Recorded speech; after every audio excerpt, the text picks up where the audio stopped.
Hello, everybody. Welcome to Political Football. My name is Dave. I'm here with Scott. And this week we're going to review some of our favorite and our least favorite draft classes from the AFC. And so the first thing here, Scott, I want you to think about while I play the intro here is this. Which player would you rather have on your team? Calvin Johnson or Joe Thomas?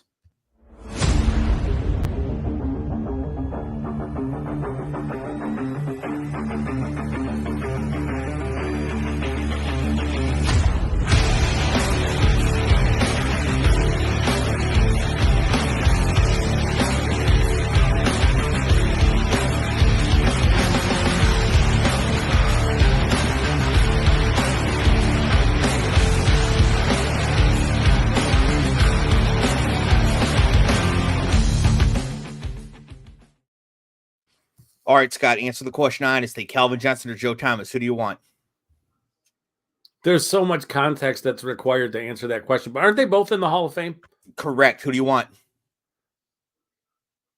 Joe Thomas. Okay, you're just saying that because you're trying to make a point.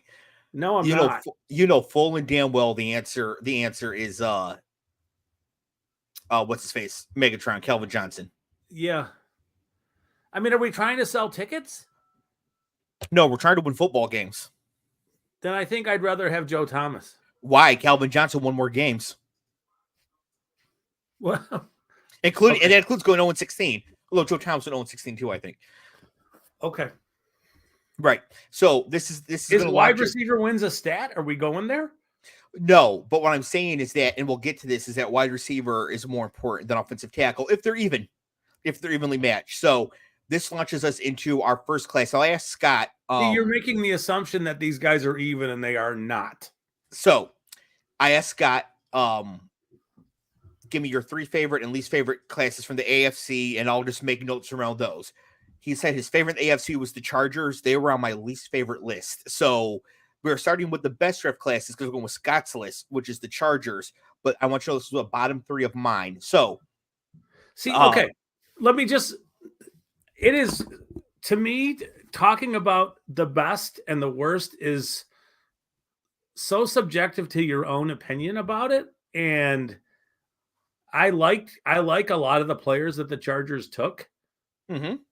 But, and the same thing goes for the teams that I didn't care for some of their picks. Well, it's hard for a team to make like 7 picks, have them all just be absolutely atrocious.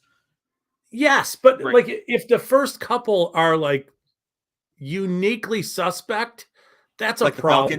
Yes. The more I think about that, the cooler I am with it.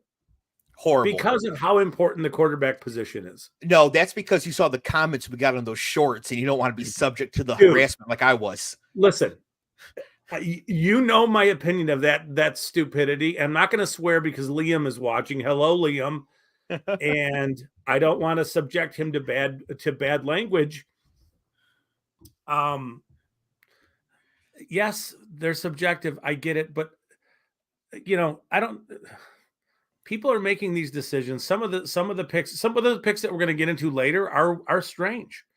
They're bizarre. So we're going to start here with the Chargers because we have Jake and Liam both watching. They're both huge Charger fans. All right, I'm going to zip it. Okay. With the 5th overall pick, the Chargers stood pat and took Joe Alt, tackle from Notre Dame. First thing I want to say, I think Joe Alt is a fantastic prospect. I don't think the selection of Joe Alt in and of itself is a mistake. If 15 years from now, Joe Alt is walking into the Hall of Fame, sure. Yeah, I mean, sure, right? Yeah. I think Joe Alt should have been the first offensive lineman off the board, should have been a top 10 pick. Like, I don't think there's any question about that. Yeah. The problem is that the Chargers absolutely need a wide receiver as well. They probably need more than one, as evidenced by the rest of their draft. And in most years, Malik Neighbors also would be like number 1 wide receiver on the board. To me, Joe Alt and Malik Neighbors are both just elite college prospects coming into the league, right? They both have future Pro Bowl potential, top 3 at the position. Like, they're both really elite prospects. The reason you take the wide receiver ahead of the tackle is twofold. one, getting the elite wide receiver prospects is much more expensive than getting the elite tackle prospects. And that's because there's usually more elite tackle prospects each year, right? So if the Chargers expect to be kind of decent next year, like the Steelers this past year, the Steelers got Trey Fontenot at 20. If the Chargers had gone Malik Neighbors this year and next year's Troy Fontenot at 20, they'd be a lot better served than going with Joe Alt this year and then Quentin Johnson was the 21st pick last year, or Jordan Addison, or one of those types, right? So if this isn't an anti-Joe Alt take, I think Joe Alt is a fantastic pick. I think he's going to be a really good player. The other issue is that your offensive line is as good as your weakest player by and large. And great wide receivers can just do it themselves, as evidenced by Garrett Wilson playing with Zach Wilson and putting up 1,000 yards each year, just being obviously great. So given that both of these positions were needs for this team, I think that they made a huge mistake because it's the 5th overall pick, not taking Malik Neighbors or trading back, taking maybe the 3rd tackle on their board, but adding extra picks. We'll come to why they could have used that a little bit later. Potentially, but I mean, you got to consider Jim Harbaugh's influence there. And I mean, it's one of the reasons why I never thought they would be trading out. And I never thought they would be taking wide receiver over elite offensive line prospect with pick 5 because of what Harbaugh wants to do, which is to play, bully football up front. This helps them do that. But I mean, are you an anti-Ladd McConkey guy? Are we going to go there? I'm not anti-Ladd McConkey, so we'll get to him because he's the 34th pick, early 2nd round in just a second here. Sorry if I sped up your timeline. No, that's all right. But you know what else helps you smash mouth and play bully ball? The ability to pass the football. And if Malik Neighbors and Joe Alt both end up being top 5 at their position, which is in the range outcomes for both of them, Malik Neighbors would actually do more to help that offense than Joe Alt, because a top 5 wide receiver, Jamar Chase, Justin Jefferson, do more for their offense than the top offensive tackles do. That is not to diminish offensive tackles. It's a very important position. Joe Alt should have been a top 10 pick. If the Chargers still have Big McWilliams and Keenan Allen, this is a no-brainer. You take Joe Alt and you're done, right? But wide receiver is the most important position on the offense besides quarterback. And they're the position that are most able to get it done on their own, including running back, right? Because running back's only blocking, right? I think it's a huge mistake to pass on Neighbors here. And then at pick 34, they take Ladd McConkey. Ladd McConkey is a fine prospect. He has a huge red flag, though, which is a complete lack of college production. He does have some things to explain that. Georgia does not pass a lot. They're similar to Michigan. They could just run it all the time. Yeah. They also had Brock Bowers on their team. So Ladd McConkey was not the best pass catcher on his own team. Brock Bowers was the focal point of the passing game there for all 3 years. Brock Bowers was there. Ladd McConkey has true. I do think that Georgia did make things much easier for Bowers and much more difficult for McConkey because they could, right? Because McConkey could handle it. The idea that McConkey is only a slot receiver, I think, is a that's failed bullshit. Thought process. It just is. Yeah. So in fact, I actually have a note on that here. So I put Ladd McConkey has a lot going for him. I know he is small and white, but he is not Julian Edelman or Wes Welker. He's too fast. And he's not Cooper Kupp because he's too fast and small. He's white Manny Sanders. Sure. Right. Yeah. That's what he plays like. Yeah. And he's going to be a little bit of what they're going to do is kind of like effectively running the ball with how quickly they're going to get the ball to him. Yes. The problem with this, though, is that Manny Sanders is not an NFL wide receiver number 1. He's an elite number 2. Sure. He was never a number 1 on his own.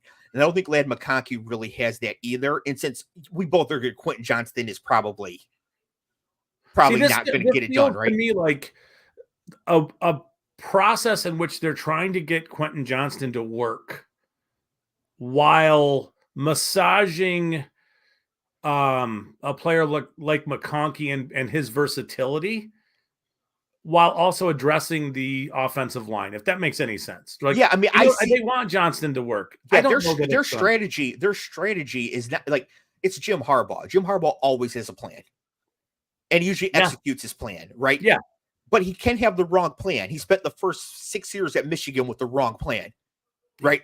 Clearly. He won a lot of games, but the plan to beat Ohio State was not good. They'd show up against Ohio State and get destroyed by 25. Yeah. Then he finally settled on the right plan. And what I'm saying is I think here they have a good, we'll win some games, but not good enough plan. Because I'm not sure that you beat Kansas City this way. I'm not sure you beat Buffalo this way. And I think that Baltimore already does this better than the Chargers ever could. And they have a better quarterback than the Chargers will have. So I feel like he's playing to be the second best version of this in his own conference and to always be the second best team in his own division. And I just, it's not college. You can't turn the rosters that fast. Lamar and Mahomes are going to be there for 8 more years. I just don't think that this plan gets them where they want to go. Whereas having Malik Neighbors, if Neighbors and Alt both hit, having Neighbors would help this plan 3 years from now more because there's more and better Joe Alts, or you can just get a good cohesive offensive line. You can build an entire offensive line out of 20th overall linemen. But you can't really build a wide receiver room that way. That's hard. The elite receivers are going top now. Justin Jefferson was the last one, right? He's the last one going in the 20s. Anybody with that profile is going that high, and they don't think they're going to be drafted there again. Possibly, but I mean, free agency is a thing. There are other ways to get that done. It's just, again, it's not necessary. It's the draft class in totality. It's not just Alt and McConkey. It's but the draft picks at the top are worth so much more. Oh yeah, for sure. Yeah, so that's the thing. And Jake's got a good question here. He says, what combo of Neighbors plus is greater value than Alt plus McConkey if bolts with Neighbor first? So the thing is that because I think that if they didn't take Neighbors, they actually have a better serve trading back some, right? Trade back to not 12 or 13 because they wouldn't trade within the division. Even trade all the way down to the Rams at 19. They could still get Fatnu right there and get a couple more picks so they didn't end up with some of the dust ball wide receivers they got at the end. It's clear they know they need wide receiver, right? So I think it would have been Neighbors trade back, then Alt. And again, that's not an anti-Joe Alt take. I know he went to Notre Dame. Notre Dame produces lots of great linemen. I think he's going to be really good. Lad McConkey, we touched on. In the third round, they took Junior Colson, linebacker from Michigan. Everybody was talking about how they were going to take Blake Corum with this pick. Yeah. But when Jesse Minter was meeting with the Michigan players, as reported by Sam Webb, about whether the player should go pro or not, he told Junior Colson, declare for the draft. Coach and I are coming to get you. And that's exactly really good football player. Really good football player. Yeah, Junior Colson is really good. And things, he showed up at Michigan as a true freshman, super athletic. Didn't really know what to do, but he was so athletic he could make up for mistakes. But on the play in the Rose Bowl, the last play for Alabama, the low snap, even if the snap was good and they got that swing pass off, Junior Colson was all over it. He was 3 steps towards the running back out of the backfield. He was going to blow up that play anyways. Yeah, he's a really good football player for where they got him. Well, that's the point of the draft where you should be looking for linebacker. Like that's exact right. Like linebacker, safety, running back, center, they're the elite ones. This is kind of where you want to find them. So I think the Junior Colson pick is fantastic. Now, I want to talk about 2 picks together. In the 4th round at 105, they took Alabama defensive end Justin. Oh my goodness. Aboigbe. Is it really Aboigbe? Yeah, Aboigbe. Is that really it? Yeah. Really? How else are you going to say that? Okay, we'll go with Aboigbe, even though I don't think that's right. Aboigbe. Okay. Yeah. Okay, Justin Aboigbe. And then in the 6th round, 181, they took Kamani Vidal, the running back out of Troy, right? Yeah. Yes. Yeah. Okay. So starting with Vidal, Kamani Vidal is a slow plotter. He's nothing special. He's going to be okay. If you give him a bunch of touches, he's going to produce a little bit, but he's never going to be anything that great. He doesn't have huge upside. which I typically wouldn't care about that, except by taking Joe Alt, the Chargers declared their intention. And their only running backs on their team are 30-year-old Gus Edwards and J.K. Dobbins with no knees. When they took a Bogby, they had Jalen Wright on the board. Yeah. If they had taken Jalen Wright at 105, who went at 120 instead. I don't think he fits at all a power scheme of running the football. At all. Okay, so he's a bad. I don't necessarily think he has good enough vision to run the ball in a power gap scheme. I think he is the perfect player to run that wide zone stuff where, hey, run as fast as you can, find a cutback lane and go. Home run for Miami. Great pick for Miami for what they do on offense. Running but you don't think for the power game it would work? No, I don't. I think he struggles to find. I think he struggles with allowing things to set up and using really good vision, which is where like a player like Corum was really good at that kind of stuff. That is not at all what Jalen Wright does at all. Okay. So that's good to know. And that's what we have you around because you actually know ball like that. So my overall point still stands though. This team needed to add a good young running back. And Kamani Vidal is probably not that. I don't think he's bad. What about Marshawn? Right. But I think if you're going to take Joe Alt, you're kind of declaring like, this is what we're about. Yeah. And this is a not good, but deep draft class. I just feel like they should have got one a little bit sooner, not in the second round or anything crazy. Yeah. Right. But something but like if they want to lose their minds and draft a running back next year, that's a really good draft class next year. They could do that. They could. I also think what about these two names for fitting for what they want to do? Khalil Herbert or Dameon Pierce? Dameon Pierce would be that's a home run. Okay. Because I absolutely does not. That is the perfect way to look at it. Dameon Pierce and Bobby Slowick's offense in Houston is just not a fit. Right. It just is not. So Dameon Pierce looked good as a rookie. New coaching staff comes in. Dameon Pierce doesn't play because he doesn't fit. Honestly, just trade the 6th round pick for Dameon Pierce. Fine. That would have been smart. Right. I think they might still do that. I think that Dameon Pierce or somebody like that who comes free is going to be moving to this team. Yeah. You know who would have been a really good fit is Notre Dame's running back, Audric Estime. Yeah, he was available till late too, right? He would have been a really nice fit there. Like I would be thinking he might put up numbers there in that offense. But yeah, I mean, Vidal's a 6th round pick. I know there are people in and around the NFL who like him a lot. Yeah, I don't think Kamani Vidal is going to be a bad running back. If he gets touches, he seems talented enough to do something with them. Yeah, but he's not. It's like he's not Aaron Jones, 5th round pick, Pro Bowl. He's like 6th round pick, should have been a 3rd round pick. Yeah. No, right. I hear you. I guess where I'm at is I look at a player like Cam Hart. Yeah. And I think them getting him in round 5 was just silly. It's stealing. I mean, we're talking about, I think Cam Hart's like 6'3" and 205. I mean, big pedigree at Notre Dame, good football player. He's a corner, physical player, all that stuff. They got I don't know exactly what this player is going to be. Tarheeb Still, right? From Maryland. I don't know if he's a safety conversion or if he's a corner, but I like those two. I like those two guys together. I do think that to me, grabbing a corner like Cam Hart is more important than taking a running back. Well, I mean, you're preaching to the choir there. But I also said it. but it's the same thing. Like once you're like, we're taking Alt over Neighbors, you better be able to run the ball. And you're looking at Gus Edwards and J.K. Dobbins. You can't. Yeah, but I think you've made the point. They're not done adding there. They're just they're not done adding. They can't be. And then we do have a good question here. Jake says, any merit to Vidal being a good fit to the Greg Roman offense? Nobody's a good fit to the Greg Roman offense. He's going to get fired after this year. This is a favor being done by his friend Jim. Try to get him back on his feet. Greg Roman is a terrible offensive coordinator. The game has passed him by. He's done. He'll be in the UFL next year.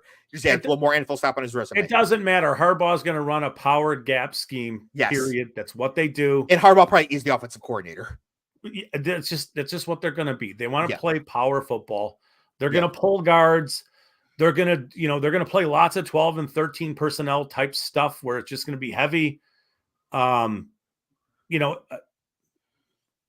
I mean, I think he's a good fit. I think he's a really good fit for what they do. Do I think he'd be a good fit everywhere? No, but for what they do, yeah, he's fine. It's round 6. It's a good time to take him. And yes, Brendan Rice and Cornelius Johnson, specifically Brendan Rice. I don't know why he fell to round 7. I really don't know. I have ideas. Why? So, because Brendan Rice isn't good. So Brendan Rice has the exact same problems going for him that Jalen Hyatt has, but without Jalen Hyatt's athleticism. When you look at Brendan Rice's plays, he made tons of plays at USC, and you're like, oh, that's because of USC. Like, it wasn't, he didn't test well. He's not super athletic, although Jerry wasn't either, but he's not the route runner that his dad was. And he wasn't as productive in college as his dad was either, although his dad played at a much lower level. And the Cornelius Johnson is 29 years old, super athletic, but did not have production at all at Michigan. I think he's a special teams. Yes, no, I was gonna say he's a great special teams player. He was the pump block specialist for Michigan, and he's a great run blocker as well. What Rice and Cornelius Johnson both are going to be are incredible locker room guys. Because I think Rice can play. You might not, but I think he can. I think he's a reasonably, I don't know why he falls to round 7. I think he could have gone in round 4 or 5, and it would have been reasonable. He has no real ceiling case. He has a very high floor. Like if you're like, oh, he played for 8 years as a wide receiver 4 for like, I'd be like, yeah, I can see that. But he is never like, it's just not, he's just never going to go 85 for 1,315. I mean, which Amon Ra went in the 4th round. Right in the 4th round, you're still looking for that sort of upside, and Brendan Rice just doesn't have it like that. Okay, how many wide receivers get taken in the 4th round who do produce like that? Not many, but that's why they go in the 4th round, but you still take ones there that could. Right? Tyquan Thornton went in the 2nd round because he could. Brendan Rice will have a longer, better career than Tyquan Thornton, but Tyquan Thornton's 90 percentile outcome is like Pro Bowl, and Brendan Rice's is wide receiver 2.5 for 10 years. Right? Okay. And that's why they got him in round 7. I think that's pretty good. And the thing that Jim Harbaugh did at Michigan, the real part of his plan that changed, he really only made 2 big changes after the 2020 disaster fake season and going to the last 3-year run that ended in the national championship. He got a quarterback and JJ McCarthy, and he completely flipped the culture within the locker room to people who really wanted to be there. Yeah. So I think he understood, but that wasn't really him. Apparently Sharon Moore was kind of leading that effort. And I feel they got away from some of the coaches too, like moving away from Don Brown. Yes. Yeah. I mean, the Don Brown thing was one of the reasons why Ohio State thrashed them the way they did so much. Stop playing that press man stuff. Yes. But I think that Jim Harbaugh learned that the locker room is very important, and Rice and Cornelius Johnson will absolutely help with that. So I didn't like this class because they should have taken Neighbors, which means that McConkey could have been some other useful player instead. They waited too long on running back, given their chosen strategy. And since they took 3 wide receivers, they definitely need a wide receiver. So for me, it was kind of like they signaled we really need a wide receiver and then passed on the wide receiver on the board. And so to me, that's a huge miss. I don't know about that. Well, I mean, Harrison was already gone. If Harrison fell to 5, did they take Harrison over Joe Alt? Because Harbaugh knows Harrison. He spent 3 years worrying about him. Scott, did we lose you? Did we lose me? We've lost somebody. Scott, blink if you're okay.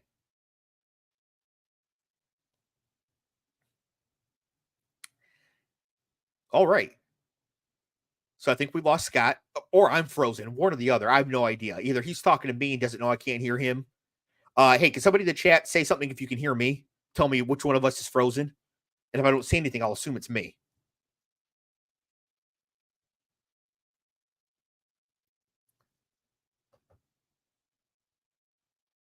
Okay, looks like it must have been Scott that was there. So I will give Scott's final thought on the Chargers here, just because I think I know it. Okay, good. Scott is frozen. Thank goodness. I'll get him back in here right away. So, Scott would say Joe Alt, also elite prospect. They definitely want to run the ball. Scott is pulling a Mitch McConnell. Unbelievable. They definitely want to run the ball. Pick Joe Alt instead. They love Junior Colson. He liked both of the DBs and he liked both of the late wide receivers. So I can see why he liked this class, but it just wasn't for me. Alex saying that Harbaugh would have taken Marvin Harrison. I think so too. But I also think Marvin Harrison was a class above Malik Neighbors, but apparently the NFL did not agree. Okay, I'm sure Scott is probably restarting his computer. So we'll move on to his second favorite class here, which is the Pittsburgh Steelers.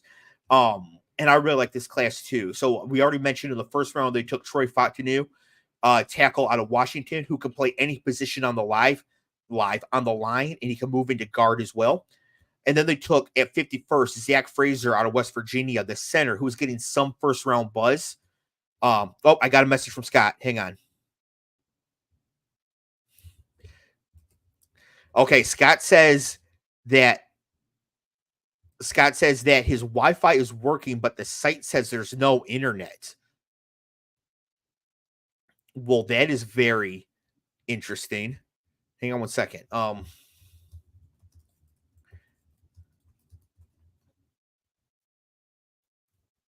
Let's see. Hang on. Still messaging Scott. 1 second. Producing the show during the show. Okay. So they take Troy Fautanu and Zach Frazier, both, I think, instant starters on the offensive line. And boy, is that what the Steelers really needed. So if you think about that, they add Russell Wilson and Justin Fields, right? They add Arthur Smith as an offensive coordinator, which, all jokes aside, he's a decent offensive coordinator. I mean, he did a really good job. Okay, so it does work from your phone. Yeah, that's weird. That is very weird. Okay, so I gave your wrap-up statement on the Chargers. I don't think I misrepresented you at all. Sure. And then I started with the Steelers. Just, do you agree with this thought? Troy Fautanu and Zach Fraser are both instant offensive line starters, and that's what they really needed. 100%. Troy Fautanu is, so this is the thing where Alt is a little different than Fautanu. Some view.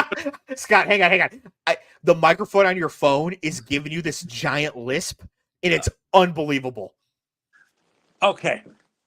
What do you want? Should I just leave for the day? No. I'm just giving you a heads up so when it pops up in the shorts, I didn't just make fun of you. Let's try the computer again, because I've heard the lisp thing and it drives me nuts.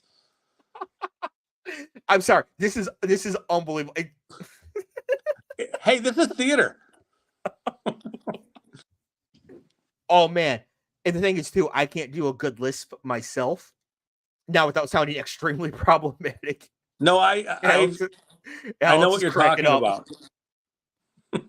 Oh boy. Hang on. Let me try to log back into. Okay, you gotta log out of your phone first. Okay, I'm gonna log out and then try to find you on the computer. Okay. Unbelievable.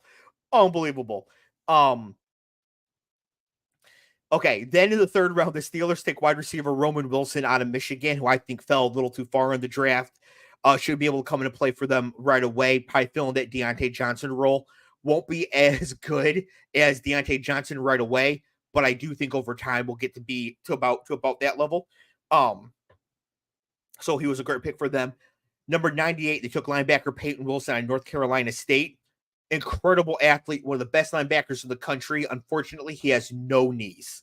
He's like the grandpa on King of the Hill. His knees are gone. I think he tore both ACLs twice, if I'm not mistaken. So he's going to be really great for 2.5 years until he can't run anymore. But in that time, he's going to be a really good fit for them.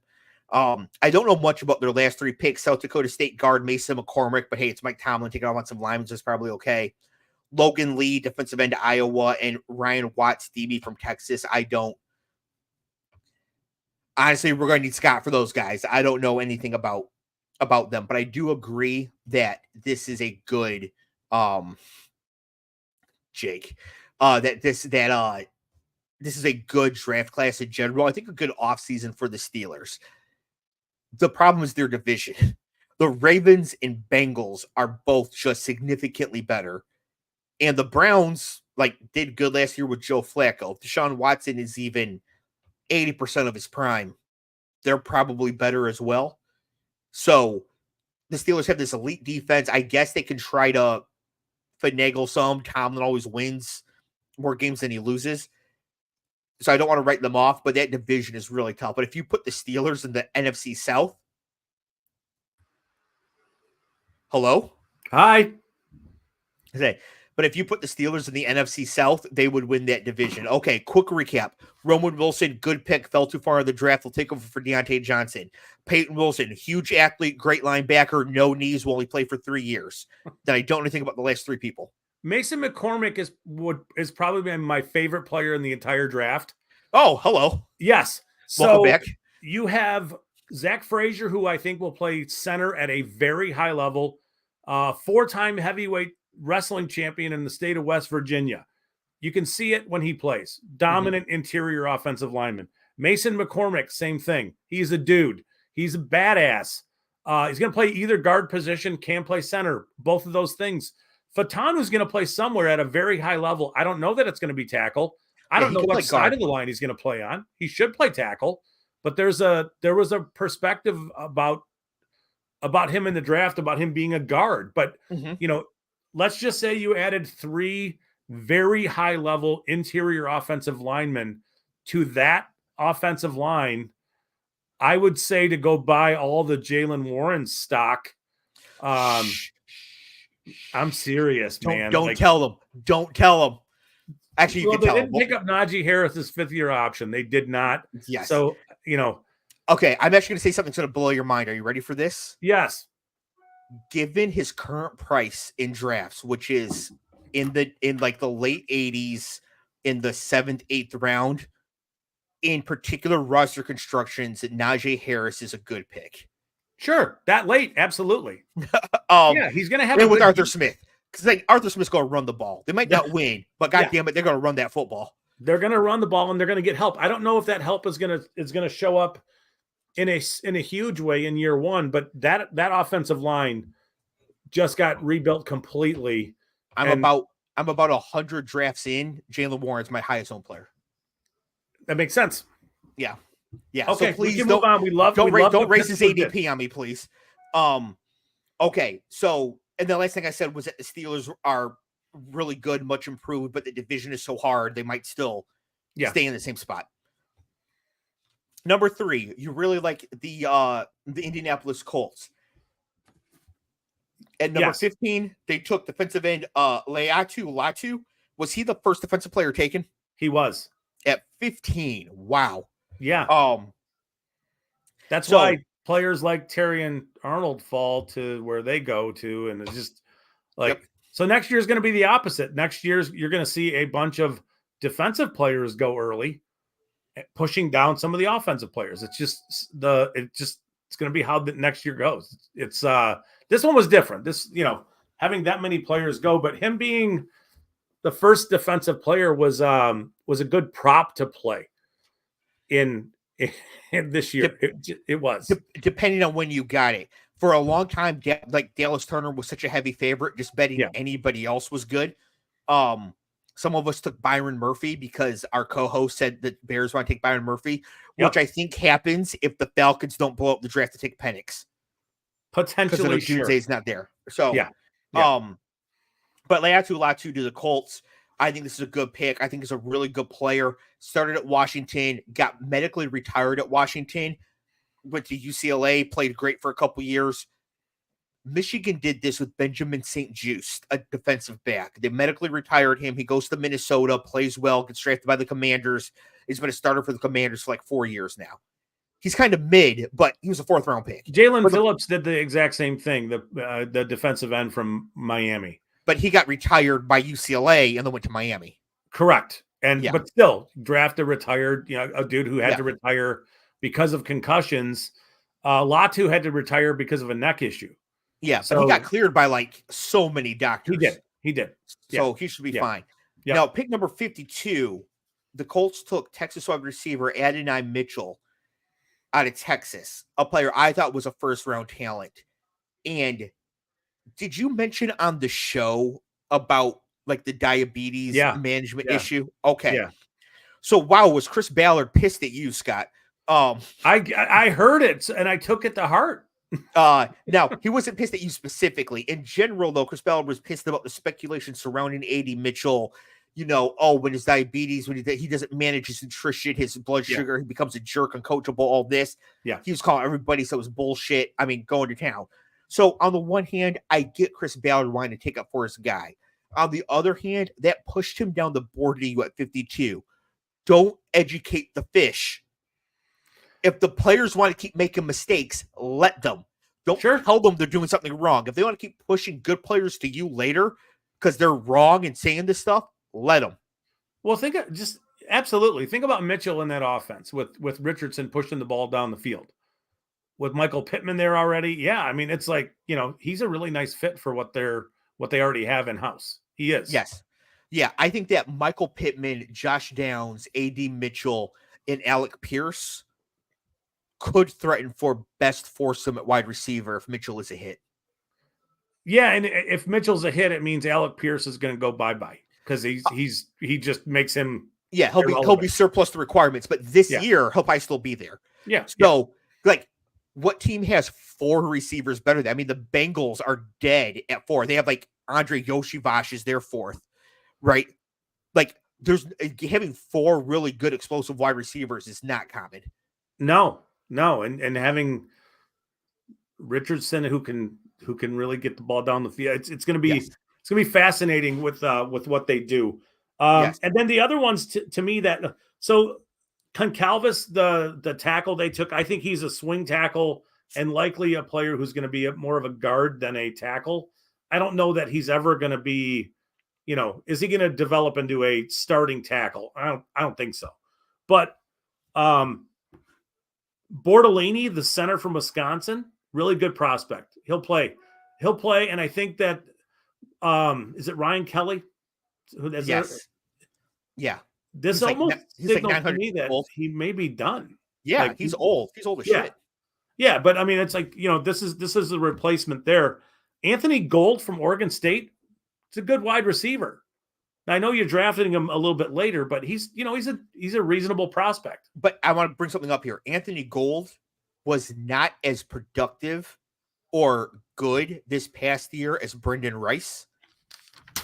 But Anthony Gold, when he hits, will hit to a much higher level than Brendan Rice in the NFL. Because this is a perfect This is a perfect example of that. Like you're like, how come Rice went so late and Gold went so much higher? But like when you think it through, you can really see it. Yeah. Like we could see Anthony Gold being a Tyler Boyd type player. There's not that for Rice. So that's just sort of the reason why he went later than that. Yeah, and I mean I think that's fine. And after that, it's like, you took a corner, a couple defensive backs. To me, it's getting the pass rusher, getting Adonai Mitchell, and getting some interior O-line help. Really good. To me, it was really good what they did. Yeah, I thought they had a really good draft class as well. Do you think? Well, they probably didn't have a chance. I wonder if they called the Chargers to try to come up to 5 for Neighbors. I don't think Indy was going up to 5 for Neighbors. Only if Harrison was there? Yes. That was the a week out from the draft was Jim Irsay was 100% intent on getting, the dude who played there's kid. Yeah. And man, he would have been a dynamic player with Richardson. Yes. I think Neighbors might have been the better fit realistically because of the explosiveness. But no, I do think that if Harrison gets to 5, there would have been a lot of scenarios for the Chargers to maybe get out. But I like what Indy did. I think they did a good job. Worst draft classes. We have 3 on the list. 2 are from you, and 1 is from me because we disagree on another one coming up here. But one we both think is terrible: the Miami Dolphins. Let's not use the word terrible. It is not. We can't view this so black and white. It's not. Okay. There's a lot of gray in all of these, including the Atlanta draft class. Okay. Here's the thing, though. The 32 teams are competing in the draft the same way they compete on the field in the fall, right? Yes, the worst NFL team is still a bunch of elite football players, right? So who was the worst? The Carolina Panthers are not terrible at football. They're terrible relative to the peers they're competing against. Mm-hmm. These are terrible draft classes relative to the peers they're competing against, right? I don't think they're terrible. I just think that they're curious in some of the picks that were made. I don't personally want to use the word terrible. I just don't. Okay. You can if you'd like. Okay. Fine. I will put a moratorium on terrible for as long as I can. At 21st overall, the Dolphins took Penn State linebacker Chop Robinson, who was terrible. He had 4 sacks in 2023. Chop Robinson is not good at football. Okay, but he does have some of the traits that make him a very desirable player, specific to his first step and how quick he is getting off the ball. Yes, he is an elite first step. Yep. He is at best a situational pass rusher. And if he becomes the best situational pass rusher, then maybe the Dolphins get away with this pick at 21. Maybe. I don't know, but man. Even if he does that, he's going to want finesse pass rushers who work out is not easy to do. I mean, it is just, and he's a finesse pass rusher. He is not a powerful player. He's not going to run through contact. Chop Robinson not use his hands well at all. Chop Robinson is the reason Michigan ran the ball every play in the second half against Penn State. When he touchdown was at him. He's not good. Though. I mean, the first snap of the game, the first pass they made, he got home because Michigan couldn't block him. Yeah. And they decided very quickly, we're going to be running the ball a lot. So, yes. but if you're giving him a free look where he's just got the ability to run, cool. Yeah. He's quicker than just about everybody that there is. It's just when you ask him to use his hands or to do something other than to win with quickness, it's not there. It's just not. The best. So that was a really curiously strange pick. The best thing I could say about that draft pick is that it was number 21 overall, whereas they took Deion Jordan 3rd overall. Yeah, it's the same mistake, but at least they did it for cheaper this time. At number 21, honestly, they should have taken Xavier Worthy. It just we're like, you know what our thing is? We're the fastest team on the planet. Yeah, that's our thing. But I mean, they get Jalen Wright in round 4. Yeah, cool. But they could have added him too. But if they take Xavier Worthy, you have Worthy, Waddle, and Tyreek Hill. Yeah, good luck. I mean, and Mike McDaniel, who knows how to scheme people open and use a ton of motion and all that. I mean, yeah, to me, that's their thing. Just have that be your thing. You're fast. You like playing in the cold. I agree. And I like the Dolphins, and I like Mike McDaniel, and I like what they've done. I think they've done a really good job of putting a really competitive team out there. These were the first 2 picks they made were just weird. Yes. However, I think Mike McDaniel, sneaky candidate to get fired this year. Okay. I mean, if that's the case, please bring him to Detroit. Please. Two reasons. 1, Dolphins owner Stephen Ross. Yep. Michigan alum. Moron. Just that makes terrible decisions all the time. Stone boob. Yes. And so you could see him panicking if things go south. Things could really go south. Yeah. Because they don't have Jalen Phillips. They're not going to have Bradley Chubb. They both got late season ACL injuries. Yep. They're trying to replace it with Chop Robinson. That is not going to work. Good luck. this could be a 5-win team that like you just need to stay the course, move into next year. But you can see an owner like Stephen Ross being like, nope, we got to reset it. Not working. The fans are mad. Oh, that's a mistake. But yeah, I know. I'm with you. I can see that happening. Yeah. Second round, they take Patrick Paul out of Houston, a tackle that I like, a tackle you don't like. You don't like him because he does like one thing hilariously bad. I think they can coach it out of him, in which case he's an athletic freak who could be a good pick, but you think he can't be coached, apparently? No, I don't think it can't be coached. I just think that there are, you're looking at a 22-year-old player who has some fatal flaws that haven't been coached out of him to this point. And for just a real quick thing, it's the way he uses his outside hand. So think about like an offensive tackle, punching, you want to just punching forward. And he does this thing where his inside hand goes forward, but then the outside hand comes around, and it's almost like he's giving a guy like a slap. Hey, good job. And slapping him on the side of his shoulder with his outside hand.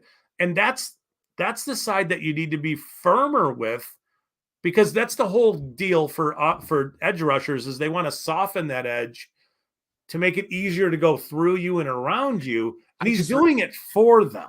I just realized something. Chop Robinson's going to get to go against him in practice and look amazing. He's going to just tear him up. And he's so tall, right? And he's got like 30, I want to say he has 36 plus inch arms. And I just don't know how you fix the slapping thing. Now, can they work some of that? Yes, they can. But he's at a disadvantage with leverage. I mean, we'll see. We'll see what how that works. It's just that one's going to take time. They do have a little time. Terran Armstead, I think, is probably in his last year. So it's not like he needs to come in and play right away, but it's still one of those things where, I don't like it. Like you said, you summed it up well. I don't care for him as a prospect as much as others did. So obviously, I'm not going to care for that pick like others might have. So. We touched on Jalen Wright earlier when I suggested he should go to the Chargers. You say he's a great fit for the Dolphins scheme, just like Mostert, just like Devon Achane. Yeah. And he's at what is he, like 6'1", 215? So he's a great like replacement for Mostert when that time comes, which might be this year. I can't remember exactly how big he is, but he's a Jahmyr Gibbs clone. He ran. Oh, he's bigger than that. I don't know. Again, I don't know what his physical stature is, but he ran 4.38. Gibbs ran 4.36. He jumped 5'11", 209. Yeah. So 10 pounds heavier than Gibbs, which is significant. Yeah. So I mean, I think with what the Dolphins do with their running backs, he's a perfect guy to when Raheem Mostert goes to the glue factory. There you go. Which could be like week 3 this year. You've got the natural replacement right there. But it's the two Washingtons they took, the Virginia receiver and maybe more so him than Todd. I didn't think Taj Washington was all that special at USC, no. But Malik Washington was very productive at Virginia. Mm-hmm. Again, I mean, do you need him to be like wide receiver 4 right now? Yes, he's be wide receiver 3 immediately. He could be. Yeah, who is it? He's got Waddle. Right. Who's their tight end? No clue. It's Jonnu Smith. Okay. So yes, they need. Yeah. So, here's my note on Malik Washington. Malik Washington is probably nothing since he's 47 years old, but he knows how to get open. And if on the field with Tyreek and Waddle, he should always be seeing single coverage. Always. And like bad slot corners, he's going to beat. He's going to torch them. Yes. He's not going to beat them for 90-yard touchdowns. No, but he will get open for first downs. I mean, that's not his game. He's going to get open in shorter areas. I liked what they did. Or I mean, I did not like what they did from picks 1 and 2, but as I look at this, I think, all right, the Jalen Wright pick makes sense. The Malik Washington pick makes sense, but I just can't look at Chop and think, that's good, or Patrick Paul. You know what I mean? So that's the subjective nature of this. If you're a Patrick Paul guy, you probably think, wow, they stole him that late. Yeah, but even if they did steal him that late, you're right, probably not for this year. Yeah. And I feel like the Dolphins didn't do anything better this year. Their best pick to me was a running back, Jalen Wright, and they have Achan from last year. Yeah. Right? I don't think they got better. And the Bills are better. And the Jets are going to be better when they get Aaron Rodgers back. So I just don't see how Miami improved their chances this year through this draft. And they didn't do anything in free agency to speak of either. So I'm not seeing it with Miami this year through anything they did in the offseason. Right. Like they could have gotten better at picks 22 and 55 by taking Xavier Worthy and then one of the guards that could start right away. Yeah. For them. I think there's a real chance they fall off this year. Yeah. It could be a problem. They could. The other team that you thought was not terrible, but just kind of curious. Thank you. But I thought was horrible is the Tennessee Titans. Number 7 overall, they took J.C. Latham, tackle of Alabama. Let me tell you, same problem here as with the Chargers. Rome Odunze is on the board. I think Latham and Odunze are similar level prospects. They're not both super elite prospects like Neighbors and Alt. I think Neighbors and Alt should have gone before them. Yeah. But I think they're even with each other. But in the context of them just paying Ridley and having Hopkins. Okay, go ahead. I know they have Nuke and Ridley, but Nuke is 32 and Ridley is 29 somehow and hasn't had a good season in 2.5 years. Yep. A year from now, looking back, it's gonna be like, wow, because you imagine if Odunze was on the Titans, they'd be in such better shape. Yeah. No, I Odunze to me was, I don't know, I don't like him being on the Bears in the North. I'm not a fan of that at all. No, that's really annoying. Yeah. This is not an anti-JC Latham take. I know a lot of people like, oh, the Chargers might take him at 5. I don't think he's that elite of a tackle prospect. I'm not sure he should have for sure been the second tackle off the board, but there's nothing about him that seems to be a poor prospect. He started for 17 straight years at Alabama. Yeah. They showed him a rookie mini camp. They have this Bill Callahan's their offensive line coach because his son's the head coach. He's a legendary offensive line coach. He has a special sled that's impossible to push. Their leverage is perfect. And Latham's pushing 100 yards down the field. So he's a huge monster, powerful dude. And knows what he's doing. Plug and play starter, right? Yeah. I'm sure Latham's going to be a good player. Yeah, he's going to have some problems getting overly aggressive. He reminds me a touch of DJ Fluker, where he's really heavy at times with his head, where he'll get off. It'll force him to kind of bend at the waist and lunge and reach, and that's death, at the NFL level if you're playing tackle. But because it's Bill Callahan, I expect them to do a really good job of getting him to be more patient and just, hey, turn into a huge roadblock. You're a massive dude, So yeah, I'm with you. I would have thought if they really wanted to make the quarterback, and I can't remember his name. Good Will Lord. Levis. If they really wanted to do really nice things for Will Levis, it should have been Odunze. Should have been. Yes. Because again, it was funny. The Chargers took Odunze. They have DJ Moore and Keenan Allen. No, the Bears. Yes. Yeah, for sure. The Bears. Yeah. So the Bears. I would have liked it for the Chargers to take Odunze. Yeah. I mean, but then Quentin Johnston could become your slot receiver, which is really where he should be. Yes. But the point is the Bears had 2 good wide receivers, one a little bit older, and they were like, you know what? We're still thinking this guy because it's obvious, right? We're investing in our offense. Yes. Yeah. The next pick is the one that blows my mind. Okay, so at pick number 38, Tennessee took Texas defensive tackle T'Vondre Sweat. Now, before you get started, I have a couple thoughts.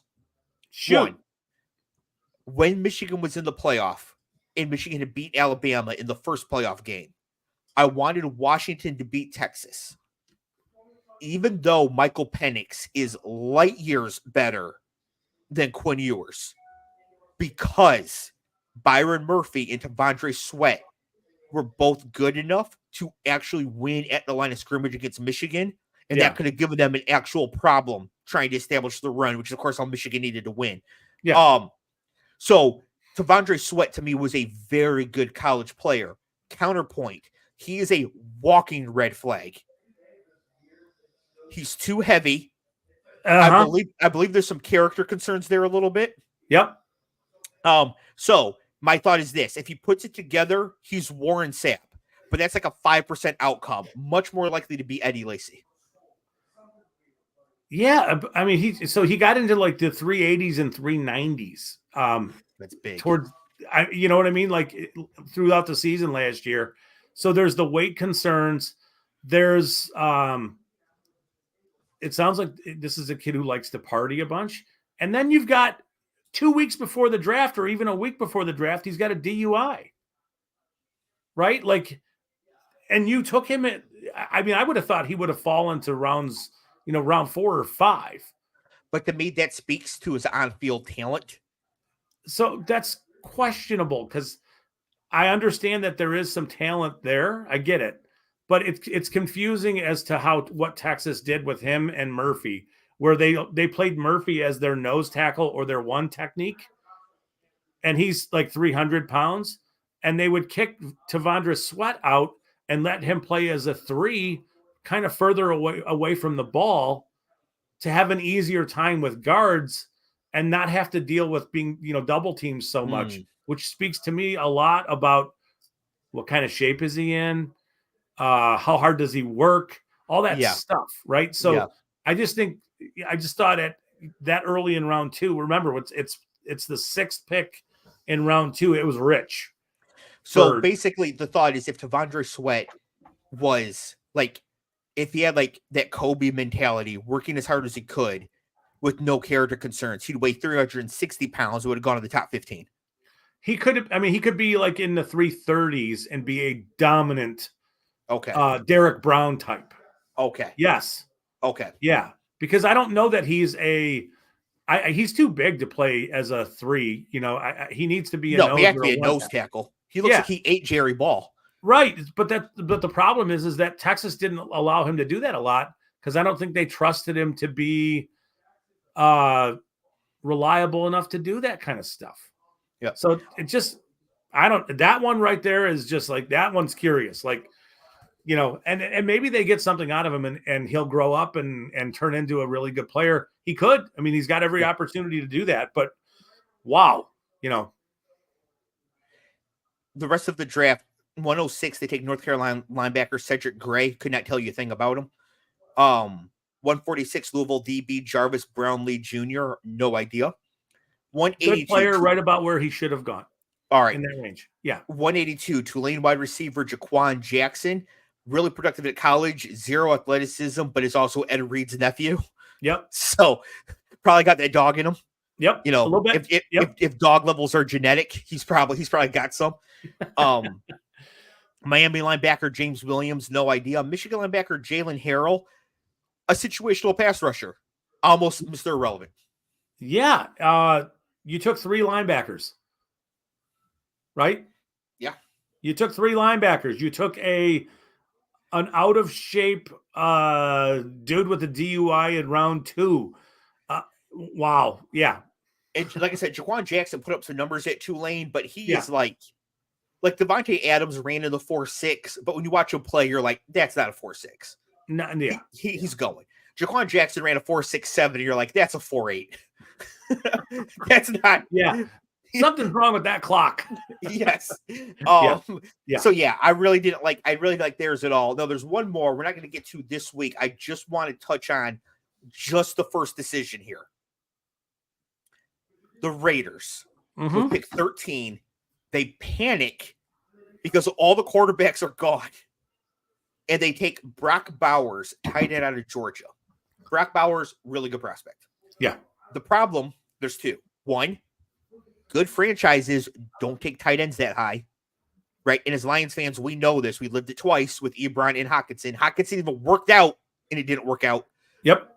2, they took Michael Mayer, 35th overall last year, and he really came on towards the end of the season. He did. It seems like that's probably a hit. It makes me think they're going to be completely different positions. Yeah, but the thing is, tight ends play tight end. The best tight ends play tight end.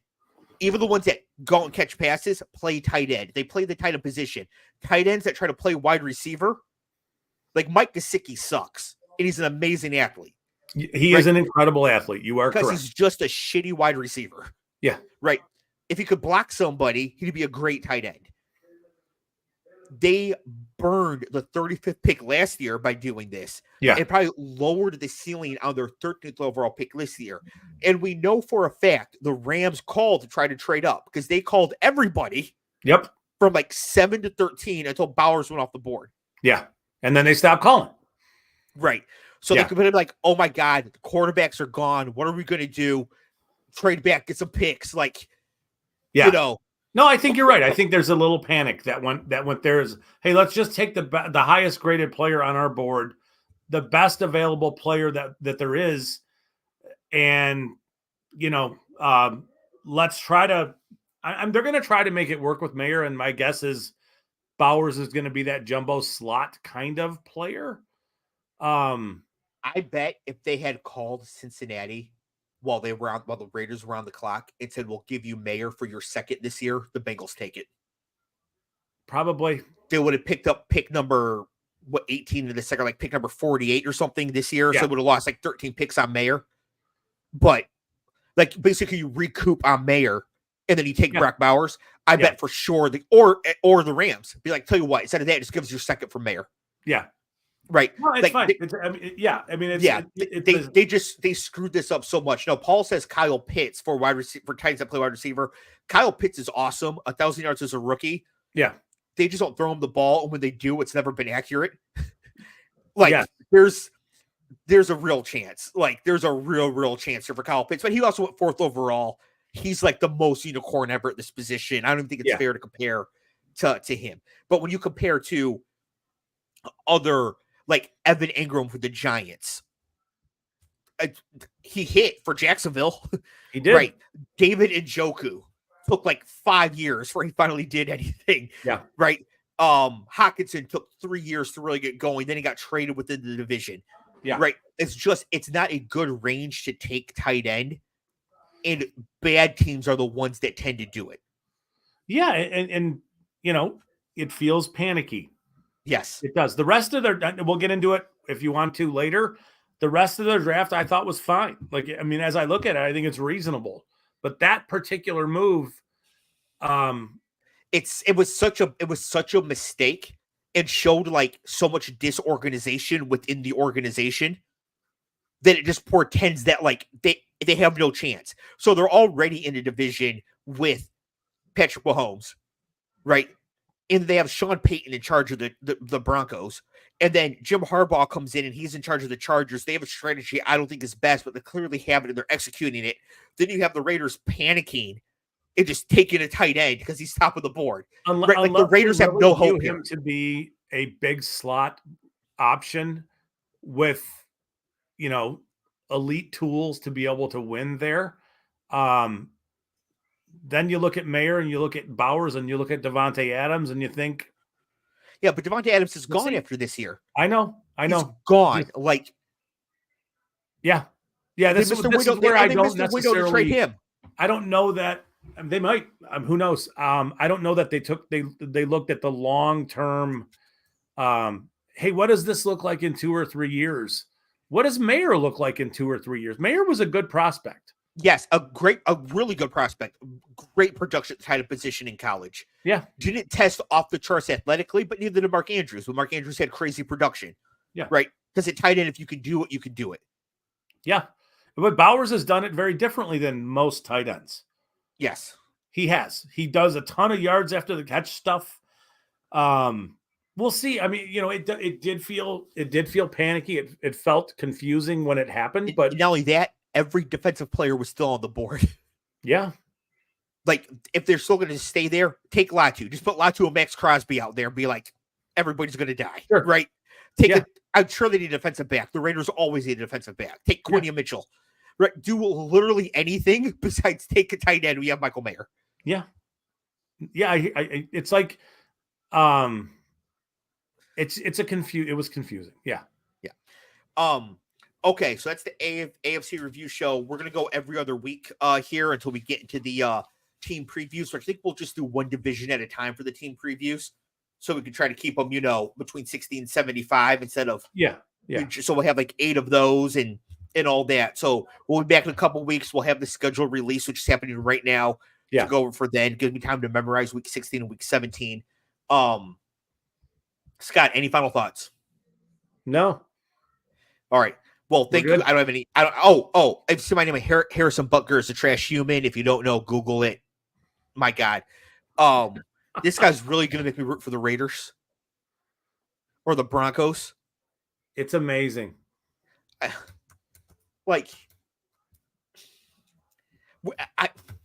Scott, where do these people come from? I don't know, but I'd love to know what's gone on in maybe his past. I don't care.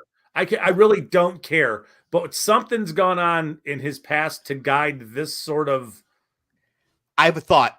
So he said that in his like hate speech that he gave at the commencement, he said that none of the success would be possible without the girl that he met in middle school converting to his faith. Yeah. And then whatever. In middle school, he was born into this. He born into some sort of like weird cult thing like this. Yeah. That's why I think like he might have already had a chance. Like mom and dad Butker might be off the farm. But the lack of awareness is amazing that you're talking to a room full of college graduates have spent a ton of time on their careers and you just told them that all of that stuff is negated by being female. His perspective that they should all be in the kitchen and pregnant. Right? Like, wow. Like, here's how we'll know Taylor Swift really has the power. If they cut Harrison Butker, we'll know she made a call. Like whatever, they need to put Taylor Swift and Mrs. Butker in like the suite together. So it's like Taylor, Ice Spice, and like all those other celebrities, Blake Lively and Ryan Reynolds and Hugh Jackman. Yeah. Jason Kelsey with no shirt on. It's crazy. Yeah. So I guess I didn't have a final thought. I lied. Yeah. Okay. We'll see everybody in 2 weeks. Discuss the schedule release and all the other news that's happening. See you then. Oh, thank you everybody for joining, watching all that. Please like the video. Thank you for being in the chat. Shout out to Liam who joined us for the first time since the draft. That was awesome. All right. See you later. Bye.